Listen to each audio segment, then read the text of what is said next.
Scott, how the heck are you? Man, it's been a while. It's good. Good. Good. Well, Yeah. I should also include everybody else listening. Well, it's funny. Okay, so I'm lost. This is the crappiest start of all. I've done like 58 of these things. Uh-huh. This is probably the worst one. You would think I'd get better with practice. Okay, first off, you're listening to Math on the Rocks, a podcast about math being a rocky topic and a rocky subject, particularly in California, where everybody wants to pick a fight. We could say today is Tuesday, and somebody's going to disagree, and so math is one of those things. And so I welcome everybody, and because I always forget, we need to remind people to like push a subscribe button. Like, I mean, we're already here. It's like a minute and 15 seconds in, and I'm already begging people to press the subscribe. Whatever. I started off crappy. I might as well just keep going and just really dig myself into a hole. No, you're finding a flow. You're getting in the flow. We're getting in the flow. We're Eventually. Good. We're good. We're getting into it. I haven't gotten into my Baptist preacher mode yet, but eventually I need to, because this is a rough start. But we want people to subscribe. Spotify, you get to see the video version because, for better or for worse. YouTube, you get the video version. If you're doing it through Apple, you only get the audio version. Blah, blah. Sorry about that, but that's the way the cookie crumbles. But the reason I'm saying this is because this week I got like 2 or 3 emails from people saying, "Hey, Duane, you don't know me, but I'm one of your 7 listeners." So I kind of think we need to start saying 10 now. 10 listeners. I like that. I like that. Because, there can only be so many people who are part of the 7, and eventually we need to say 10. Don't you think? Yep, I think so. I think we're up to 10. Okay. 10. And maybe we'll cap it if we don't include family. I don't know. No, see, I think my mom quit listening because she no longer gives me a progress report in terms of how I'm doing, and I know every once in a while she'll call me and she'll go, "I saw you on the podcast. It's better than nothing. You don't call me."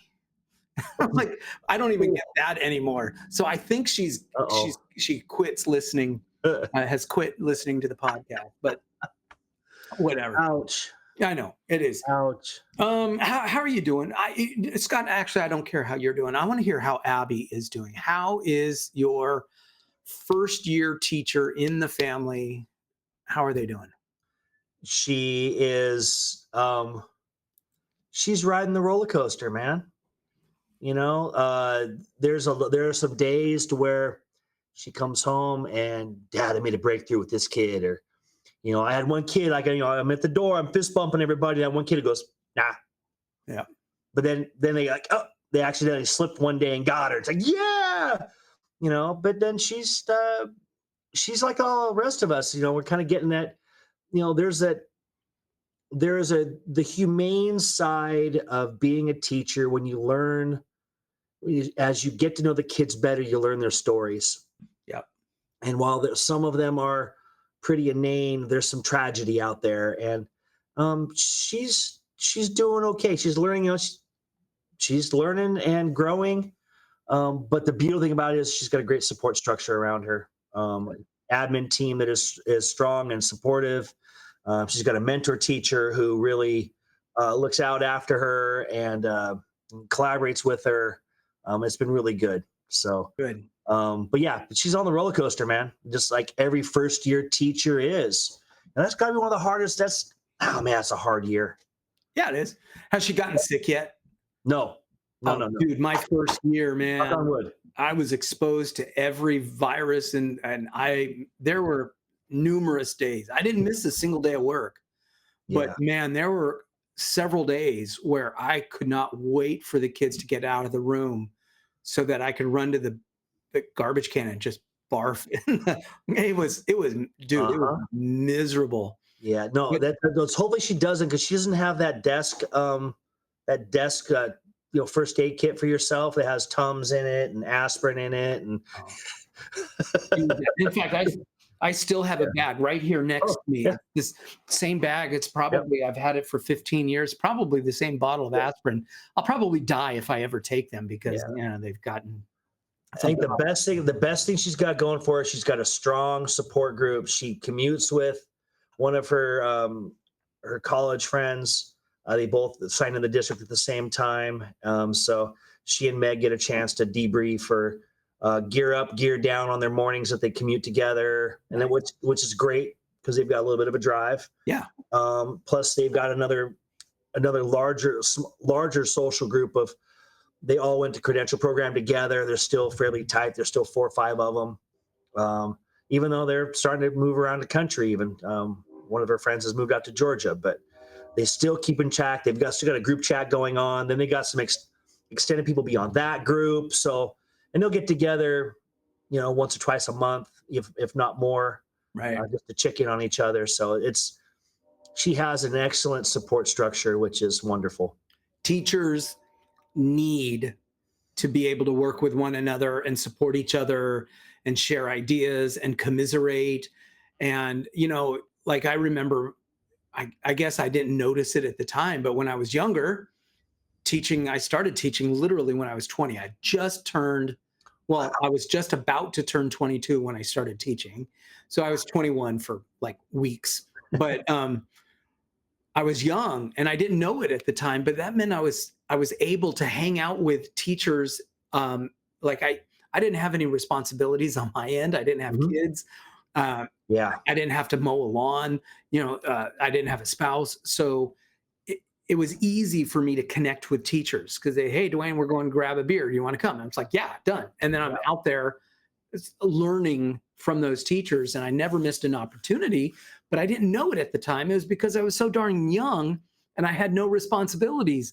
And as we get older, we still need that bonding and we still need that support with teachers and sharing ideas and talking shop.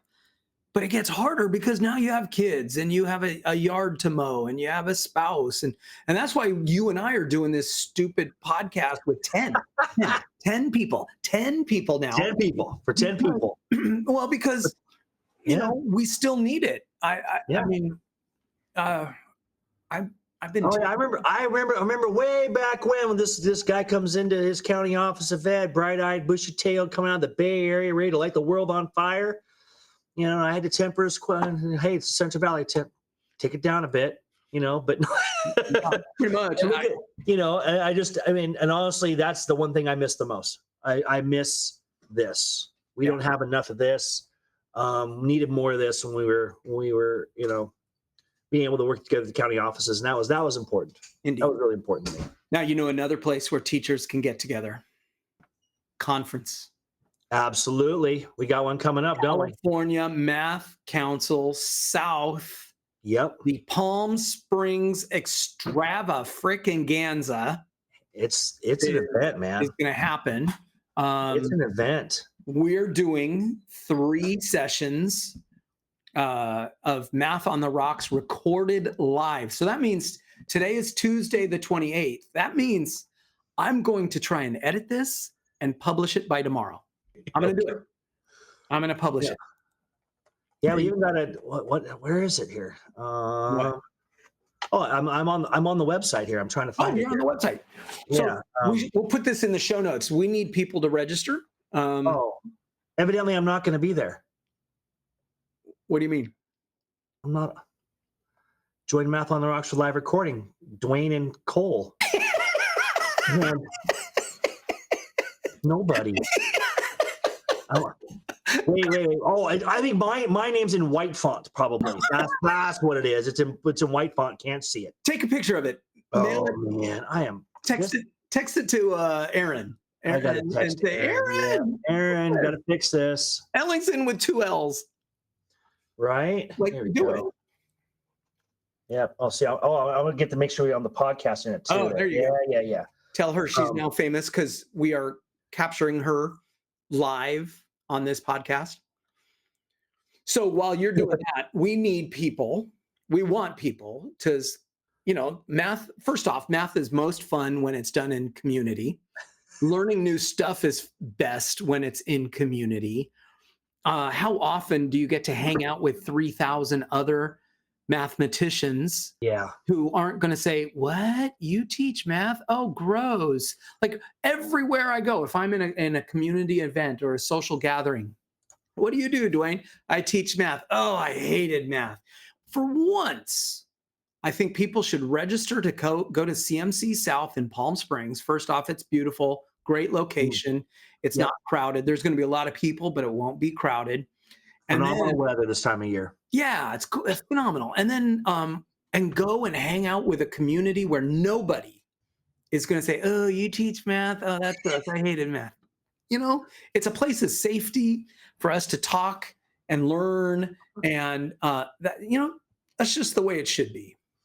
I feel like this must be how, like, when someone says, "Oh, I'm a pastor," if people like confess to him, Yep.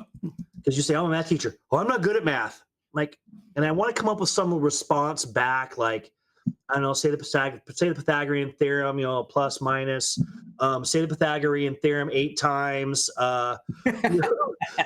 something kind of that riff on confession, sort of thing. I just haven't figured out what the right response is. I'm working on it though. Yeah. I'll come up with one really good someday. It'll be real quick. I can drop it at that poor girl at Dutch who, the other day was like, "Oh, I can't do math." I'm like, "Well, you can't do math yet." Yeah. Or maybe So- you're right, you can't, but that's because you were taught poorly by people who didn't know how to teach math right. I And want to crush your dreams, man. yeah, well, Harold Dweck's gonna come over here and smack both of us. we have to, Yeah, come on. yeah, well, yeah, whatever. But we have to call it like we see it. Maybe they can't do math, but it's because they were mistreated. It had nothing to do with a failing on their part. It had everything to do with a failing on the part of the system that couldn't pull its head out of its butt and figure out how to teach math properly. And so, by the way, and then I want to talk about teaching math properly. I have these books. I want Okay. to run these past you, and then a quick idea. Uh-huh. And we've been about 12, 13 minutes. Let's see Okay. if we can end in, like, I don't know, in 10 more minutes. So Sure. okay. Sounds good. So you have to control yourself. 10 minutes. Are you setting a timer? I just heard back from Erin. She's like, "Do you want me to add you to the speaker portal?" Yeah. Well, Yeah. or just put your name on the Math on the Rocks session. That's what you want. Get your name up there. Yeah. Okay, so I know. See what happens? I missed too many days. yeah, well, whatever. Yeah, it's all right. So okay, so here's I forgot what I was. Oh, Okay. so first off, we got to talk about P2. Yeah. How is that going? The P2 conference? We are doing our last show. It's up in Yolo County, November 1st. So this episode will come out before then. I'll put the registration in there. People could just, dude, if you hear the podcast, just show up. You don't even need to register. And the county was around before the acronym. Yes, that's Yeah. right. Yeah. Yes. That's right. No. And anyway, so I'm just so proud of that. In fact, I met an assistant superintendent in charge of early ed, and she said we should do it in Merced County again, because she would bring an army of participants. So you, me, and Cole, we may have to talk about extending the tour, kind of like Led Zeppelin, and it's like, There you go. Let's So the never-ending tour. let's add a couple more locations, and so that's good. Yeah, if I can support that anyway, let me know. Yeah, I will. That's I near will. and dear to me. That was my mom's wheelhouse. She was a kindergarten, first grade teacher and librarian for a super long time. Oh man, we've been doing nothing but play-based learning in English and in Spanish. It's just it's just been phenomenal. Okay, so then of course we have CMC North. Always got to talk about them in December. Yeah, December. You cannot beat Asilomar in December. No. And the weather's phenomenal, and catch the moon right. You get to get that full moon, which means great surf. Yeah. Hey, did I tell you real quick this story about I brought my family to Asilomar for a math conference, and so they're killing time. And while I'm doing mathy stuff, my wife takes the 3 kids down to the beach.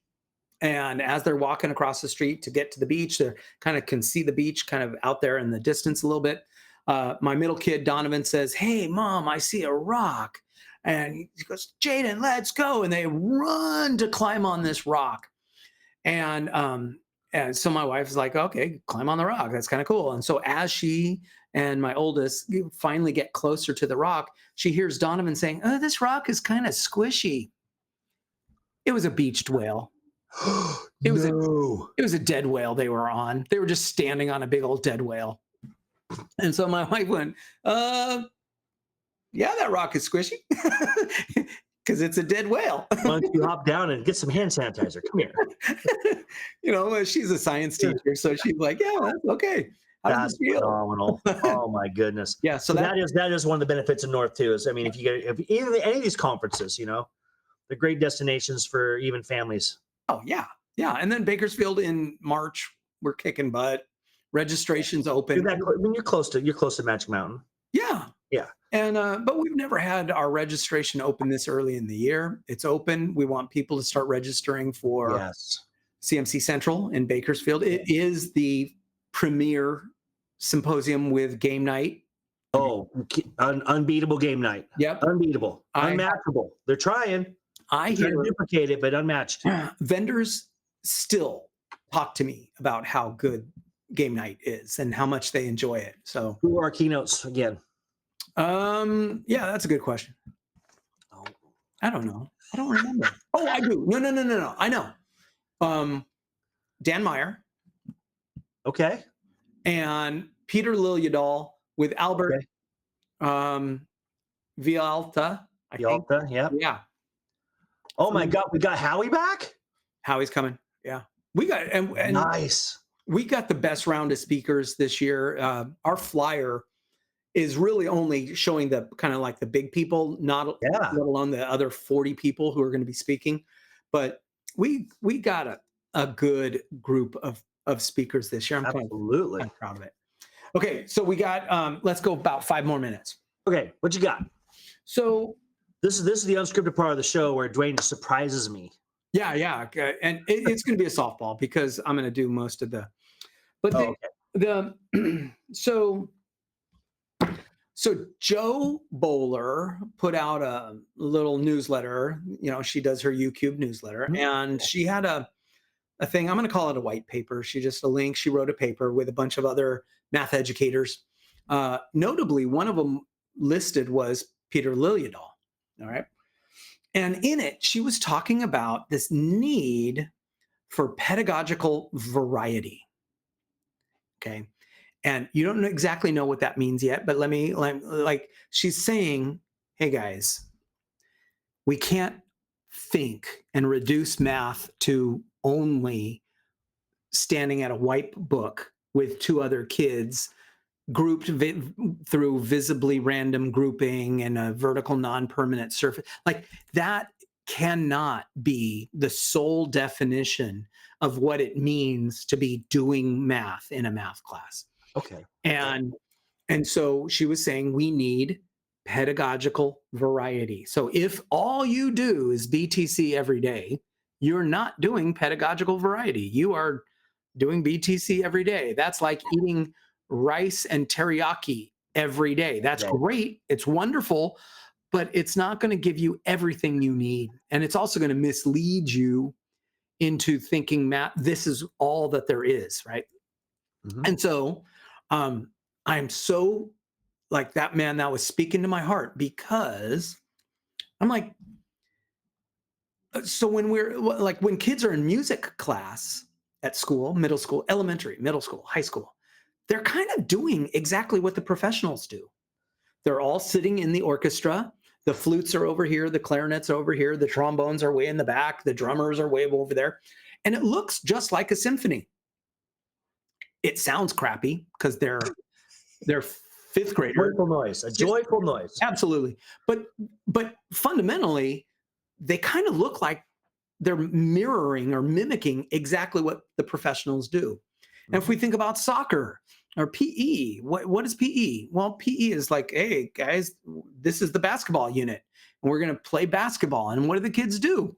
They're running up and down the court playing basketball. Fundamentally, it's the same game the professionals play, right?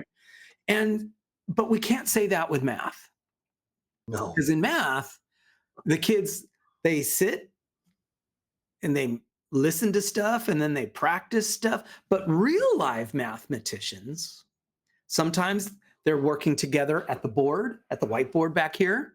Sometimes they are working at a table. Sometimes they're working by themselves. Sometimes they're working with a partner. Sometimes they're working with a big group. Like, it is real life mathematicians engage in a very dynamic flow of a variety of positions and states, standing, sitting, alone, groups, blah, blah, blah. They're all over the place, real life mathematicians doing real life math. Very rarely, and we hear about it. We hear about these stories where they're kind of apocryphal, with the mathematician cloistered himself in a closet and came out 6 months later with this perfect proof and stuff. And some of those may have happened. Most of them are apocryphal. Like, no, they really didn't quite work and do everything by themselves. They may have been doing a lot of collaborating, and then at the final stretch cloistered themselves to kind of gather their thoughts. So anyway, all this to say, Joe Bowler's pedagogical variety is like a breath of fresh air. So what did I do at NCTM and stuff? I bought these books that are essentially my new reading for. I got the open-end. Oops, which one? This one, Open-Ended Approach. This is by Jerry Becker, I think. He's dead now, but this has been around for almost 30 years, I think. I don't know, a long time ago. No, well, 1997. So almost 30 years. This one is teaching math through problem solving. And then this is kind of a continuation. It's teaching math through problem solving, the expanded edition. And so basically these are approaches to teaching math in a post-BTC world. Yeah. Okay. And not post-BTC as in we don't need it. It's post-BTC as in, well, BTC is a skill, keep it, but we need variety. And here's some other. And so teaching math through problem solving, TTP is what they call it in Japan, teaching through problem solving. Yeah. And we are going to talk about it a lot over the next several episodes, because I think, well, and what you're talking about then is I always look at it as, I hate to use a commercial name here, it's basically kind of like the P90X version of, the old muscle confusion. I don't know if you remember the old P90X commercials, like muscle confusion, don't do the same thing all the time. I know. Does this body look like it exercises? I don't know what the heck you're talking about. We watched enough television to see the ads. That's what I meant. Okay. But it's all about, not doing the same thing the same way every day. Yeah. I mean, you turn into Ben Stein from Ferris Bueller. Yeah. Or, I'm going to go back. I'm going to really date myself here. Ditto from the movie Teachers. Oh, yeah. Remember that guy? He died at his desk. Died at his desk and nobody even knew. Yeah. I mean, we run that risk of being in that type of box if we don't continually bring new things to the kids. We have to, and I hate to say it, it's not to entertain them. It's so that they get a different perspective. Yeah. Which I love that. Yeah, absolutely. So, but not only is it about it's about what the teachers are doing. It's a pedagogy, right? Yeah. But it also is this idea of saying, hey, kids, while you're standing at the whiteboard, you are thinking, but you don't have to be at the whiteboard to think. You can also need to take that skill of you thinking at the whiteboard and carry that skill down to your desk so that you can continue thinking at your desk. And what we're going to do is we're going to unpack multiple books worth of the Japanese approach to a post-BTC reality of teaching through problem solving. And what does that look like? How do we do it? Kind of like BTC has those 14 steps, those 4 toolboxes, and we're gonna share it. And we're going to do a series of podcasts on TTP.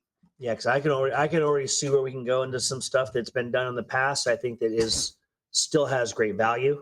Yep. Looking at some of the people that are, even some of the people coming to the Central Conference, I believe, were some of the trendsetters back when things were going on. So I'm excited for this, man, because it will, and maybe we'll get a chance to we'll throw a few problems out and even play with those as well, because I know that that technology is in place, so we can do that. I'm excited. That's a very cool idea. Good. Now, here's the thing. We always say we're going to do a series of talks on things. We got to hold to it. I know. No, you're right. I will be that CPM role person. I'll be the timekeeper and I'll be the project manager to make sure everything's going the right direction. I'll try to remember to remind us in that, and you can be the instigator, and No, and we'll just blindside Cole in case he actually, before we can get it to him before he listens to this, and then darn right, we can really get him. Oh yeah, that's the best part, though, is we all have these unique experiences and directions we come from, and I think that's going to be the most important thing, because he's living in that PK2 world right now. Oh yeah. Now, part of this, as we're digging into TTP, check this out. What? Bam! Yeah. And so we can use like this iPad thingy thing, and I want us to do math. Can we do math? Absolutely. And I know one thing right now near and dear to my daughter's heart that she's wanting to know a little more about is those tape diagrams. So I told her to get back in, dig into your old Twitter sphere. Yeah. No, let's do that. And because part of this is connected to the tape diagrams. Part of the teaching through problem solving, the Japanese approach, is this idea of how do you use your whiteboard space in a way that augments student learning. Oh my God. They call it bancho. And everybody goes, what? Banjo? No, BANSHO, bancho. And it is this magical way of using your whiteboard space so that it helps kids, it augments their learning. I'm just going to say it that way. And we're going to unpack it, because this is going to be, I'm going to apply for NCSM and NCTM to try and talk about this pedagogical variety and go beyond the BTC world. Not to throw shade on Peter Liljedahl, he's way better than me, but just to say, hey, we need the next step. What's the next step? Let's add one more tool to our toolkit, and we are going to do that. It's going to be teaching through problem solving. Absolutely. Absolutely. Hey, Scott. I got a name of a guy we need to talk. I'll talk about it off air with that one, but okay. I know who did some pretty cool work in that area. So yeah. Hey, dude, I needed this talk. Oh, brother, I tell you what, it's been too long. Yeah. That's the thing. And we need to get together and break some bread too sometime. Yeah. I'm gonna 8 days till right now, as we're recording this, it's 8 days to Palm Springs. Yeah, so I have to edit this and get it posted like fast. Yeah. All right. Hope we can edit out that vacuum cleaner that came through. Oh no, I heard it. I was like, oh geez, whatever. I'm not even going to try. I did mute for most of it when it got close to me. You did fine. All right, dude. You have a great day. Take care. Be well. All right. See you now. See ya.